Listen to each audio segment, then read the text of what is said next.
Il existe deux types de personnes après 60 ans. Ceux qui vivent et ceux qui attendent simplement la mort. Dans quel groupe es-tu? Dans quel état arrives-tu à la vieillesse?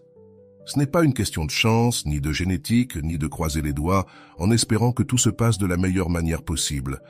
C'est une question d'habitude, oui, de ces petites choses quotidiennes que tu répètes sans t'en rendre compte et qui te font plus de mal que tu ne l'imagines. Cette vidéo n'est pas là pour caresser ton ego, elle est là pour te secouer. Parce que si tu as déjà dépassé les 60, 70 ou 80 ans, il ne te reste plus de temps pour continuer à te mentir. Aujourd'hui, nous allons parler de ce qui te vieillit réellement, à l'intérieur comme à l'extérieur. De l'usure physique, émotionnelle et mentale que tu traînes à cause de tes propres décisions. Nous allons passer en revue les 11 mauvaises habitudes qui te volent ta vie sans que tu le remarques, du stress qui te consume à l'intérieur jusqu'à cette habitude de t'oublier toi-même en essayant de sauver tout le monde. Reste jusqu'à la fin, car les 3 derniers points sont essentiels. Tu dois absolument les changer pour améliorer ta qualité de vie dans cette étape dorée de ta vie. Alors, tiens-toi bien, car ce top va te faire mal, mais il peut aussi t'ouvrir les yeux. Et si tu as un minimum de courage, peut-être que cela t'encouragera à changer. Sans plus d'introduction, passons au point numéro 11 de ce top. Et c'est celui-ci, toujours vouloir aider tout le monde. Je vais te le dire clairement, si tu vis pour sauver tout le monde, tu vas te noyer en premier. Oui, ça peut paraître dur, mais ce qui est encore plus dur, c'est la fatigue que tu accumules. Tu es là pour tout le monde, toujours. Celui sur qui on peut compter, celui qui résout les problèmes, qui écoute, qui prête, qui supporte. Mais j'ai une mauvaise nouvelle pour toi. Personne ne va venir te rendre l'âme que tu laisses dans chaque service. Et non, il ne s'agit pas de devenir égoïste, il s'agit d'ouvrir les yeux. Parce qu'aider tout le temps ne te rend pas bon, ça fait de toi une cible facile pour qu'on t'utilise, qu'on t'épuise et qu'on te laisse tomber quand tu n'as plus rien à donner. Savais-tu ce qui vieillit vraiment? L'âme fatiguée, le cœur frustré, le corps épuisé de porter le poids du monde pendant que personne ne te soutient. On t'a appris que donner est bien, que se taire est noble, que le sacrifice est de l'amour. Mensonge. Le sacrifice sans équilibre, c'est l'abandon de soi-même. Et tu t'abandonnes chaque fois que tu dis oui, alors que tu veux dire stop. Tu te trahis chaque fois que tu te mets en second plan pour que quelqu'un d'autre brille avec une paix que toi, tu as déjà perdue. Tu veux un exemple? Ton fils a 40 ans. Il vit chez toi sans rien payer et se plaint quand tu lui demandes quelque chose. Et toi, tu le soutiens comme s'il avait encore 15 ans. Ton frère t'appelle seulement quand il a besoin d'argent ou que tu dois résoudre ses problèmes. Ton mari ne t'écoute plus depuis des années, mais tu continues de lui servir son repas comme si de rien n'était. Et toi, pendant ce temps, tu es épuisé, frustré, fatigué, mais tu souris pour ne pas créer de problème. Et tu sais quoi? Le pire, c'est que beaucoup de ceux que tu aides ne te remercient même pas, parce que dès que tu donnes, ils s'habituent. Et quand tu arrêtes de donner, tu te rends compte que ce que tu croyais être de l'affection n'était en réalité que de l'opportunisme. Et je te le dis clairement, sans détour, arrête de te plaindre de ce que tu permets, et cesse de jouer celui qui ne comprend pas. Tu sais bien où ça mène, mais tu continues quand même, répétant le même schéma comme si ta valeur dépendait de combien d'énergie tu donnes aux autres. Tu veux vivre plus longtemps et mieux dans cette étape de ta vie. Commence par te choisir toi-même, mets des limites, dis non, laisse tomber ceux qui ne veulent pas marcher à tes côtés. Parce que si tu continues à te vider pour les autres, tu vas finir vieux, brisé, frustré et seul, tandis que ceux que tu as tant aidés poursuivront leur vie comme si de rien n'était. Avant d'aller loin, je te serais reconnaissant si tu mets un j'aime à la vidéo, cela m'aiderait à continuer de diffuser cette philosophie. Si tu n'es pas encore abonné, je te recommande de t'abonner et d'activer la cloche pour ne manquer aucune vidéo. Numéro 10. Excès de stress. Le stress ne se voit pas, mais il te dévore de l'intérieur. Et je ne parle pas de ce petit « je suis un peu tendu », je parle de cet état constant de vigilance, de préoccupation, de serrer les dents en faisant semblant que tout va bien. Ce stress accélère ton cœur, te gonfle et te plisse l'âme. Le stress chronique te vole des années de vie, et ce n'est pas une phrase toute faite. Il ruine ton sommeil, perturbe ta digestion, augmente ta pression, détruit ton système immunitaire et, le pire, il change ton caractère. tu deviens plus irritable, plus anxieux, plus amer, et tu ne t'en rends même pas compte. Tu deviens quelqu'un que même toi, tu ne veux plus supporter. Tu veux un exemple réel? Tu es obsédé partout, que ton fils ne perde pas son travail, que les petits-enfants aillent bien, que la maison soit impeccable, que tout le monde soit bien. Et toi, dans tout ça, quand vas-tu être bien? Jamais, parce que le stress t'a capturé dans une roue qui ne s'arrête pas, mais qui ne te mène nulle part. Ton mari te parle mal et tu te tais. Ta fille te demande un énième service et tu dis oui, bien que tu sois au bord de l'épuisement. Ton frère te met dans des ennuis qui ne te concernent même pas, et tu les prends sur toi de toute façon. Résultat, un corps tendu, une tête pleine de bruit et un cœur qui se durcit chaque jour. Parce que le stress ne te rend pas seulement malade, il te vieillit brutalement. Il te prend ta vitalité, il efface ton sourire, il te transforme en une personne fatiguée, tendue, sans éclat. Tu veux vivre plus longtemps? Ralentis, lâche ce que tu ne peux pas contrôler. Apprends à dire « cela ne me concerne pas », réagis. Le monde ne va pas s'arrêter parce que tu ne sais pas ce que tu veux. Et si tu passes ton temps à dire « je n'ai pas de temps pour moi », arrête de te mentir. Tu as du temps, mais tu le gâches. Tu le donnes en préoccupations qui ne t'appartiennent pas, en drames des autres, en exigences que tu n'as pas demandées. Parce que si tu continues à absorber les problèmes des autres, si tu continues à t'imposer des exigences comme si ta valeur dépendait de ce que tu fais pour les autres, tu vas te briser. Et personne ne sera là pour réparer les morceaux. Le stress tue en silence, il ne laisse pas de marque visible, mais il te ronge de l'intérieur. Et si tu ne fais rien aujourd'hui, ton corps te le fera payer avec intérêt demain. Numéro 9. Pensez toujours négativement. Pourquoi toujours voir le verre à moitié vide? Je vais te dire quelque chose qui ne va pas te plaire, mais que tu dois entendre. Ta façon de penser ruine ta vie plus que n'importe quelle maladie. Et non, je ne parle pas de ces jours où tu n'es pas bien. Je parle de cette habitude malsaine de toujours voir le pire dans tout. Tu vis en attendant que tout tourne mal, tu doutes de tout, tu te méfies de tout, tu imagines des drames qui ne sont même pas arrivés. Tu te réveilles et tu es déjà de mauvaise humeur pensant à ce qui pourrait mal se passer aujourd'hui. Et ça te vieillit, ça t'amortit, ça t'éteint, parce que ta tête devient un endroit sombre. Et quand l'esprit devient une prison, le corps suit. Tu veux un exemple réel? Ton fils te dit qu'il commence quelque chose de nouveau, et tu lui réponds « Et si ça ne marche pas ?» Ton petit enfant veut partir en voyage et tu lui dis « Fais attention, c'est dangereux ». Ton partenaire te propose de sortir et toi tu penses « À quoi bon? Je vais sûrement avoir mal quelque part, ou le temps est moche ». Ce n'est pas de la prudence, c'est de la peur. C'est de la négativité. Et cette énergie, tu la respires toi-même et tous ceux qui t'entourent. Et après, tu te demandes pourquoi personne ne vient te chercher, pourquoi tout te pèse, pourquoi rien ne te satisfait. Savais-tu combien d'opportunités tu tues à penser comme ça? Combien de gens s'éloignent parce qu'ils n'en peuvent plus de ton nuage gris? Combien de fois as-tu saboté ton propre bonheur sans t'en rendre compte? Et non, ce n'est pas qu'il n'y a pas de problème, bien sûr qu'il y en a. Mais si tu te concentres toujours sur ce qui va mal, tu vivras dans un trou même s'il fait beau dehors. Tu veux vivre plus longtemps? Tu veux te sentir mieux? Commence par ta tête, change la manière dont tu parles, dont tu penses, dont tu réagis. Oui, c'est difficile. Mais tu sais ce qui est encore plus difficile? Vivre des années à traîner avec une attitude qui empoisonne chaque moment qui pourrait te faire du bien. Et voici une vérité qui va te faire mal. Arrête de te dire « mais ». Ces « mais » sont ce qui te maintient dans la stagnation. Et oui, je te dis aussi cela.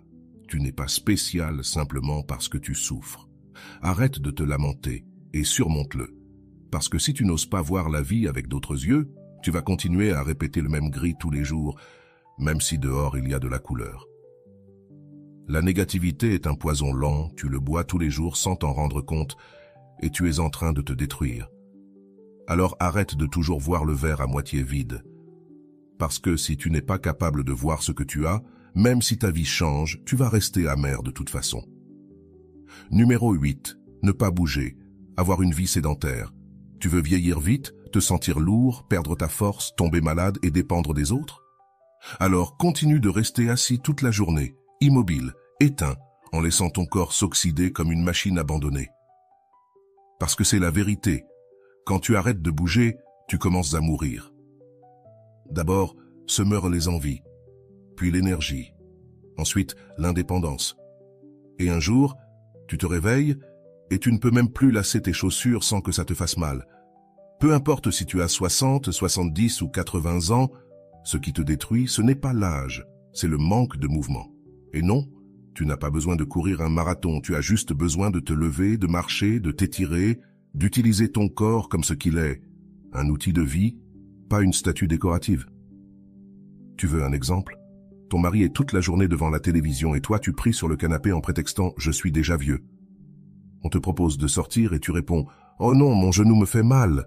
Bien sûr que ça te fait mal si tu ne l'utilises jamais. Ton fils te dit de faire un peu d'exercice et tu réponds « pourquoi faire? Je n'ai plus l'âge pour ça ». Tu sais pourquoi? Pour ne pas dépendre de lui dans un futur proche, pour ne pas vivre assis, à attendre que quelqu'un te donne un verre d'eau. Le sédentarisme te vole tes muscles, te prive de ton équilibre, te rend fragile. Et quand le corps devient fragile, tu tombes. Et quand tu tombes, tu commences le compte à rebours. Tu veux garder ton esprit vif? Bouge. Tu veux mieux dormir? Bouge. Tu veux vivre plus longtemps avec qualité? Bouge. Parce que si tu n'utilises pas ton corps, il se dégrade. Et quand tu t'en rends compte, il est déjà trop tard. Tu ne peux plus monter les escaliers, tu ne peux même plus marcher un demi-quart de kilomètre, tu ne peux plus te lever tout seul des toilettes. Ce n'est pas la vieillesse, c'est l'abandon. Alors arrête de trouver des excuses. Arrête de dire que tu n'as pas le temps, que tu n'as pas la force, que tu as peur. Arrête de toujours attendre le moment parfait. Le moment, c'est maintenant. Et oui, même ça, bouge. Si tu ne bouges pas, personne ne le fera pour toi. Parce que si aujourd'hui, tu peux encore bouger, même un peu, tu as l'obligation de le faire. Parce que si tu ne le fais pas, personne ne le fera pour toi. Et quand tu t'en rendras compte, il sera trop tard. Ensuite, il y a la déconnexion complète de la vie sociale. Ce point te tue lentement et silencieusement, car ça ne se voit pas tout de suite. Mais un jour, tu ouvres les yeux et tu te rends compte que tu es seul, isolé, éteint, comme une plante qu'on ne garde pas arrosée. Se déconnecter de la vie sociale, ce n'est pas juste rester tranquille à la maison. C'est laisser le monde passer à côté de toi comme si tu n'avais plus rien à y faire. C'est arrêter de parler, de partager, de rire avec les autres, de raconter une histoire, de regarder quelqu'un dans les yeux et de lui dire « Comment vas-tu » Et peut-être que tu penses que ça n'a pas d'importance, que tu es vieux, que tu as vécu beaucoup, que tu préfères être seul maintenant. Mais ne te mens pas, nous ne sommes pas nés pour vivre isolés, et encore moins quand on est âgé, parce qu'en te renfermant, tu t'éteins. Et quand tu t'éteins, tu commences à disparaître intérieurement, même si tu continues de respirer. Tu veux un exemple? Ta fille t'appelle pour sortir et tu lui dis non, que tu es fatigué. Ton voisin t'invite à prendre un verre et tu inventes une excuse. On te propose de participer à une activité et tu réponds non, ça c'est pour les jeunes. Et après, tu te plains que personne ne t'appelle, que personne ne pense à toi, que personne ne te rend visite. Mais je te pose une question. Que fais-tu pour rester présent? La solitude prolongée n'est pas de la paix, c'est une punition. Ça affecte ta mémoire, ça baisse tes défenses, ça remplit ta tête de pensées négatives. Et le pire, ça te convainc que tu n'es pas important, que tu ne manques à personne. Mais c'est un mensonge. Tu manques à quelqu'un, bien sûr que oui, mais tu dois être là. Tu dois faire l'effort, même si c'est difficile, même si tu n'en as pas envie, même si ça te fait peur. Parce que si tu ne le fais pas toi-même, laisse-moi te dire une chose. Tu n'es pas perdu, tu es mort. Et oui, aussi direct que ça. Tu es vivant, alors ne sois pas spectateur de ta propre vie. Tu veux vivre mieux? Connecte-toi, parle, sors, participe. Que ce soit une simple promenade avec quelqu'un, jouer aux cartes, aller dans un centre pour adultes, faire un appel vidéo, peu importe. Mais ne t'enferme pas, ne disparais pas, ne baisse pas les bras. Parce que si aujourd'hui, tu as de la voix, de la mémoire, des jambes et un cœur, alors tu as encore des choses à donner et à partager. Et si tu ne le fais pas, si tu continues de t'éloigner, si tu éteins ta propre lumière, alors ne viens pas te plaindre si personne ne te voit. Maintenant, passons à dormir trop peu, et en plus mal. Ne pas bien dormir, ce n'est pas un détail, c'est un problème sérieux. Dormir peu, mal ou constamment agité, ça te détruit de l'intérieur.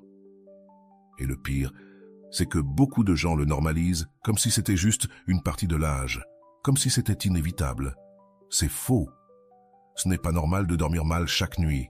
C'est une alarme.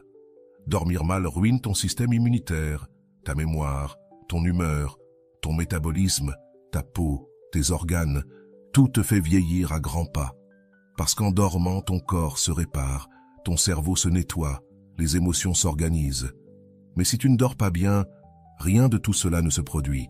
Et tu en payes le prix avec des maladies, de la fatigue chronique, de la confusion mentale et cette apparence de fatigue permanente. Tu veux des exemples concrets?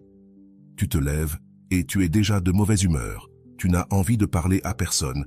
Tu n'arrives pas à te concentrer. Tu oublies des choses. Tout t'agace. Et ton partenaire te le dit. Tu es insupportable ces derniers temps. Ton enfant s'inquiète de te voir éteint, maladroit, sans énergie. Et qu'est-ce que tu fais?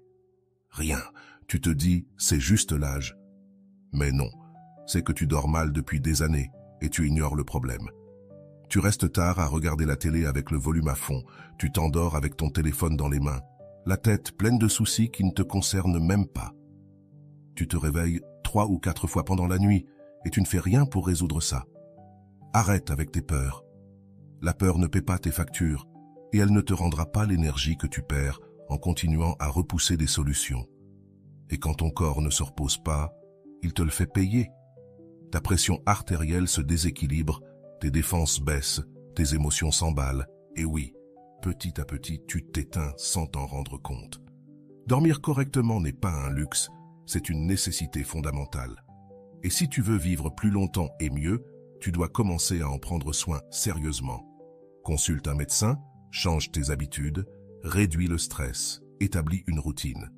Arrête de tergiverser, fais-le ou arrête de parler. Parce que si tu ne te reposes pas, tu ne fonctionnes pas. Et si tu ne fonctionnes pas, tu deviens un fardeau pour toi-même et pour tous ceux qui t'entourent. Finalement, ne pas aller chez le médecin, c'est une vraie bombe à retardement. Ne pas y aller, laisser passer, faire comme si de rien n'était.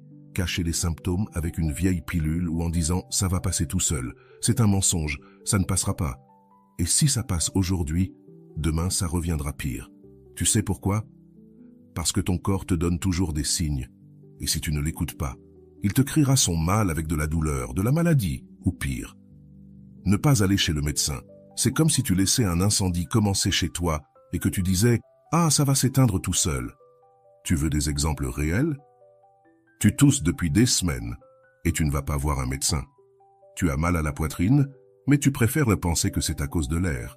Tu te sens tout le temps fatigué, tu oublies des choses, tu n'as pas d'énergie, mais tu te dis « c'est juste l'âge ». Non, ce n'est pas l'âge, c'est que tu te négliges et chaque année qui passe sans contrôle, c'est comme une roulette russe. Ton fils te pousse à passer un check-up et tu lui dis que tu ne veux pas déranger. Ton mari te propose de t'accompagner chez le médecin et tu préfères ne pas y aller, juste pour ne pas savoir. Ta sœur te raconte qu'elle est allée chez le médecin et qu'ils ont détecté quelque chose à temps, mais toi, tu ne t'en préoccupes même pas. Qu'attends-tu? Une urgence? Un diagnostic irréversible? Une hospitalisation pour réagir?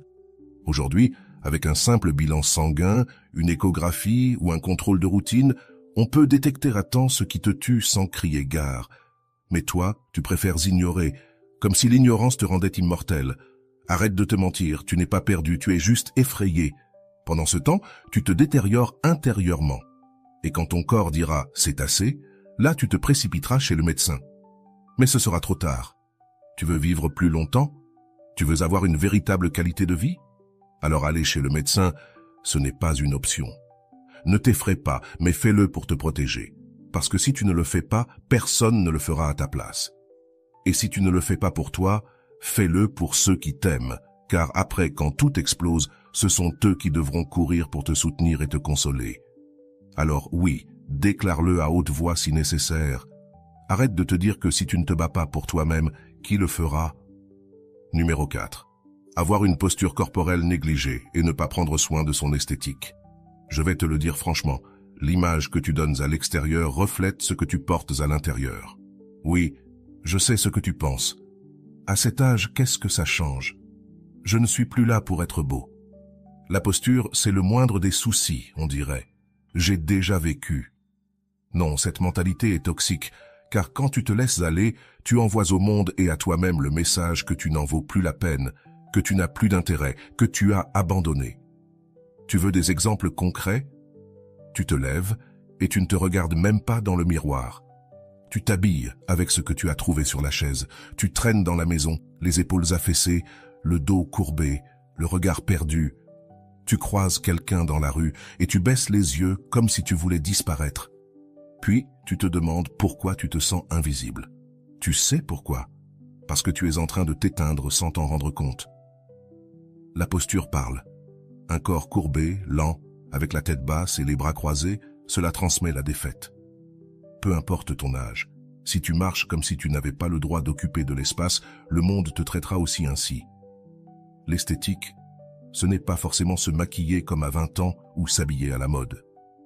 Non, je te dis de prendre soin de toi, de te coiffer, de choisir des vêtements que tu aimes, de mettre du parfum, de te regarder dans le miroir et de te dire « Regarde, je suis encore là, j'ai encore une présence. » Parce que si tu ne prends pas soin de toi, si tu ne t'accordes pas de valeur, si tu ne te respectes pas devant le miroir, ne t'étonne pas si personne d'autre ne le fait. Tu as un partenaire et ça ne te donne pas le droit de te laisser aller. Tu as des enfants grands et cela ne signifie pas que tu n'as plus de raison de bien paraître. Tu dois te faire belle ou beau pour toi-même parce qu'au moment où tu te soignes, où tu te redresses, où tu lèves le regard, quelque chose change. Tu te sens plus fort, plus vivant, plus présent. Et ça, ce n'est pas de la superficialité, c'est de l'estime de soi, de la dignité. Tu veux vivre mieux et plus longtemps? Prends soin de la façon dont tu te présentes au monde. Soigne ta posture, ton image, parce que ça fait aussi partie de ta santé. Et si tu ne te respectes pas, personne d'autre ne le fera à ta place. Écoute bien. Je vais maintenant te révéler les 3 derniers comportements que tu dois éliminer immédiatement de ta vie si tu veux vivre pleinement ta vieillesse. Mais avant tout, si tu es arrivé jusqu'ici, laisse-moi un commentaire en me disant d'où tu regardes cette vidéo. Je t'encourage à t'abonner si tu fais encore partie de notre communauté et à laisser un « j'aime ». Ça m'aide beaucoup, alors n'oublie pas. Pause la vidéo une seconde et commente-moi de quel pays tu regardes. Maintenant, passons aux 3 habitudes à abandonner si tu veux vivre une vie pleine et heureuse. Numéro 3. Abuser du sucre et des aliments transformés. Écoute bien, la malbouffe te tue lentement, à petit feu, sans bruit, sans que tu t'en rendes compte. Mais elle te tue quand même, et tu le sais, tu le sens. Après avoir mal mangé, tu te sens plus lourd, plus lent, plus gonflé, mais tu continues quand même parce que c'est bon, parce que c'est plus facile, parce que, de toute façon, à cet âge, arrête avec cette mentalité suicidaire. Le sucre et les aliments ultra transformés sont des poisons que tu consommes tous les jours. Et peu importe que tu aies toujours mangé comme ça, ton corps n'a plus la même résistance. Chaque cochonnerie que tu ingères te coûte plus cher et plus vite. Tu veux des exemples réels? Tu prends des biscuits sucrés tous les matins, tu mets 2 cuillères à soupe de sucre dans ton café, tu déjeunes avec des charcuteries, du pain blanc, quelque chose de rapide sorti du congélateur. L'après-midi, tu manges une pâtisserie ou un paquet de snacks. Le soir, c'est pareil, des pâtes instantanées, des sauces pleines de conservateurs, de la soda pour faire passer le tout. Et après, tu te plains, « Je suis gonflé, je n'ai pas d'énergie, mon taux de sucre est trop élevé, j'ai mal au ventre. » Mais que pensais-tu en traitant ton corps comme une poubelle?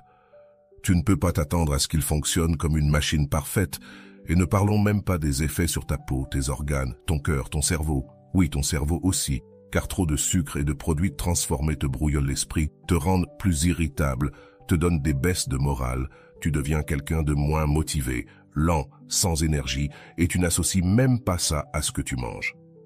Tu as un enfant qui t'achète des croissants tous les jours parce que tu les aimes, ou un partenaire qui te dit « un petit plaisir, ça ne fait pas de mal ». Des amis qui se retrouvent pour un goûter comme si c'était un rituel de sucre et de farine. Eh bien, il est temps de dire stop. Ce n'est pas une question de ne jamais te faire plaisir, mais de comprendre que ce que tu manges aujourd'hui détermine comment tu te sentiras demain. Et si chaque jour tu remplis ton corps de déchets, ne te plains pas si dans quelques années tu ne peux plus bouger à cause de la douleur ou que tu vis avec des médicaments. Tu veux vivre bien? avec de l'énergie et de la clarté d'esprit? Nettoie ton alimentation. N'attends pas de faire un infarctus ou d'être diagnostiqué diabétique de type 2, car la prochaine fois que tu diras « c'est juste un peu », souviens-toi. Ce petit peu répété tous les jours, c'est ce qui peut te tuer. Numéro 2. Boire et fumer excessivement. Je vais te le dire clairement, si tu continues à boire et fumer comme si de rien n'était, tu ne profites pas de la vie, tu la réduis. Et non, ne me sors pas l'excuse. Il faut bien mourir de quelque chose, car cette excuse ne cache que l'odeur de l'addiction déguisée en habitude. Fumer et boire tous les jours, ce n'est pas un plaisir, c'est un comportement destructeur. Et à ton âge, tu n'as plus la même marge d'erreur. Ce que ton corps supportait autrefois, maintenant, il le paie par des maladies, du manque de souffle, de la fatigue constante, des organes qui crient à l'aide, et tu n'écoutes même pas. Tu veux des exemples? Tu fumes un paquet par jour depuis 30 ans et tu continues à te dire « je vais bien ». Tu as la voix rauque, une toux persistante, tu manques de souffle en marchant seulement quelques mètres, mais tu continues à te dire que tout va bien. Tu bois une coupe de vin tous les jours, puis une autre, encore une autre, et si ce n'est pas du vin, c'est de la bière. Et si ce n'est pas de la bière, c'est ce que tu trouves. Ensuite, tu te plains d'avoir mal à la tête, d'être gonflé, de mal dormir, d'être irritable. Mais tu justifies ça en disant « je le mérite, après tout, j'ai vécu ». Non, tu es toujours vivant, et tant que tu l'es, tu es encore à temps de prendre soin de toi. Fumer te prive de souffle, détruit tes poumons, accélère le déclin mental, augmente le risque d'infarctus et de cancer. Quant à l'alcool, quand tu le consommes tous les jours, il attaque ton foie, ton cœur, ton système nerveux, ton humeur, ton sommeil, ta mémoire. Ça ne te détend pas, ça te détruit. Tu veux rester indépendant, voir tes petits-enfants, marcher sans canne, penser clairement, vivre avec dignité? Alors arrête de t'empoisonner tous les jours. Ton fils te dit d'arrêter. Ta petite fille s'inquiète de te voir toujours avec un verre à la main. Tes amis se moquent de toi avec ta cigarette dans les doigts, mais tu continues à ignorer tout ça. Ouvre les yeux, il n'est pas trop tard. Mais chaque jour que tu passes sans changer, tu te rapproches un peu plus de la chaise roulante, de l'hôpital ou d'un enterrement qui aurait pu être évité. Prendre soin de toi, ce n'est pas ne plus profiter, c'est te donner le respect que tu mérites.